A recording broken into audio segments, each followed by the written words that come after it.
اعوذ باللہ من الشیطان الرجیم، بسم اللہ الرحمن الرحیم۔ السلام علیکم ناظرین، میں ہوں آپ کا ہوسٹ محمد عقیل اور ہمارے اس چینل میں آپ سب کو خوش آمدید۔ چلیے دوستو شروع کرتے ہیں آج کی ویڈیو۔ ناظرین اکرام، کیا آپ جانتے ہیں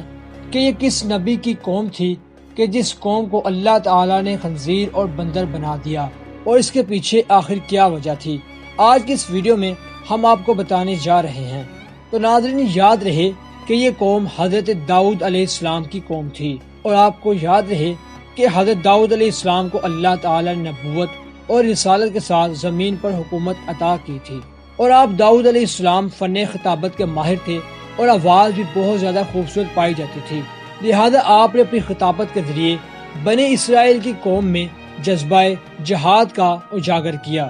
اور انہیں کفار و مشرکین کے ساتھ جنگ پر آمادہ کیا، جیسا کہ قرآن کریم میں ارشاد ہے کہ ہم نے حضرت داؤد علیہ السلام کی حکومت کو بہت مضبوط کیا اور انہیں حکمت، نبوت اور فیصلے کی قوت عطا فرمائی۔ اور روایات کے مطابق حضرت داؤد علیہ السلام نے بہت تھوڑے عرصے میں عراق، فلسطین، شام،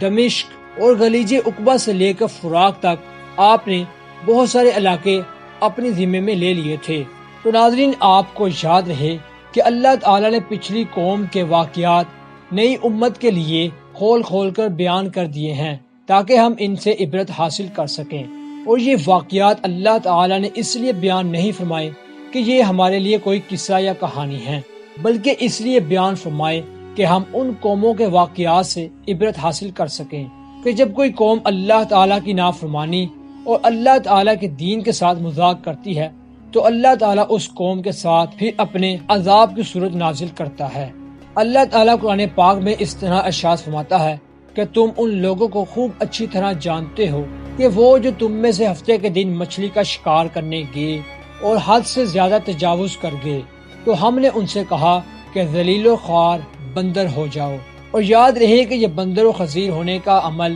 حضرت داؤد علیہ السلام کے دور میں پیش آیا۔ بنی اسرائیل کے لیے ہفتے کا دن صرف عبادت کے لیے مقرر کر رکھا تھا، اور اس دن مچھلی شکار سمیت ہر دنیاوی کام ممنوع تھا،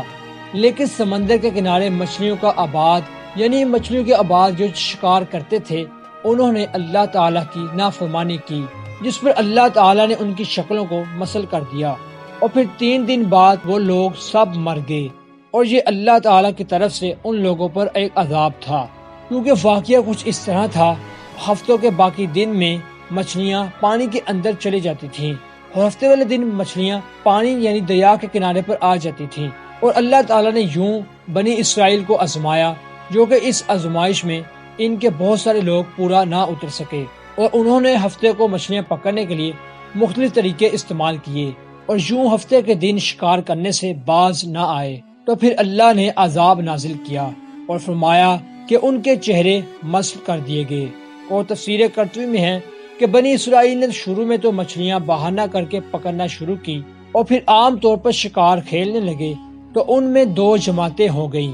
ایک جماعت وہ تھی جو انہیں اس کام سے روکتے جس کام کا اللہ نے منع کیا تھا، جبکہ دوسری جماعت نافرمان تھی، اور پھر بستی کے 2 ٹکڑے کر دیے گئے اور ان کے باہمی تعلقات آپس میں بگڑ گئے۔ ایک روز معلوم ہوا کہ جس حصے میں نافرمان لوگ رہتے ہیں وہاں پر بالکل سناٹا ہے، اور جب وہاں جا کر دیکھا گیا تو وہاں پر رہنے والوں کی صورتیں بالکل مسل کر دی گئی تھی، یعنی کوئی خنزیر اور کوئی بندر بنا ہوا تھا۔ اور بزرگ فرماتے ہیں کہ اس قوم کے جوان بندر اور اس قوم کے بوڑھے خنزیر بنا دیے گئے تھے، مگر وہ اپنے رشتہ دار انسانوں کو پہچانتے تھے جو کہ وہ ان کے قریب آ کر روتے تھے۔ ناظرین یہاں پر ایک بات یاد رکھی جائے کہ جو قوم اللہ کے عذاب میں مبتلا کی جاتی ہیں اس کی نسل آگے نہیں چل پاتی، جیسا کہ حضرت عبداللہ بن مسعود سے صحیح مسلم سے روایت ہے کہ بعض لوگوں نے اپنے جانوروں یعنی بندر اور خنزیروں کے بارے میں آپ صلی اللہ علیہ وآلہ وسلم سے پوچھا کہ کیا یہ وہی مسل شدہ شکل والے یہودی ہیں؟ تو آپ صلی اللہ علیہ وآلہ وسلم نے ارشاد فرمایا کہ اللہ تعالیٰ جب کسی قوم میں مسل جیسی صورت کا عذاب نازل کرتے ہیں تو ان کی نسلیں آگے نہیں بڑھتی، بلکہ وہ چند روز میں ہلاک ہو کر ہمیشہ ہمیشہ کے لیے ختم ہو جاتے ہیں۔ بندر اور خنزیر دنیا میں پہلے سے ہی موجود تھے۔ تو ناظرین آخر میں اللہ تعالیٰ سے دعا ہے کہ اللہ تعالیٰ ہمیں اپنی ہر قسم کی نافرمانی سے محفوظ فرمائے اور اپنی فرمانبرداری کر کے زندگی گزارنے کی توفیق عطا فرمائے، آمین ثم آمین۔ تو دوستو یہیں پر آج کی ہماری ویڈیو کا اختتام ہوتا ہے۔ ہم امید کرتے ہیں کہ آپ کو آج کی ہماری ویڈیو کافی دلچسپ لگی ہوئی ہوگی۔ دوستو اس ویڈیو کو اپنے دوستوں کے ساتھ زیادہ سے زیادہ شیئر کیجیے تاکہ وہ بھی اس ویڈیو سے عبرت حاصل کر سکیں۔ دوبارہ جلد حاضر ہوں گے ایک اچھی نئی ویڈیو کے ساتھ۔ اجازت دیجیے، اپنا خیال رکھیے گا۔ اللہ حافظ۔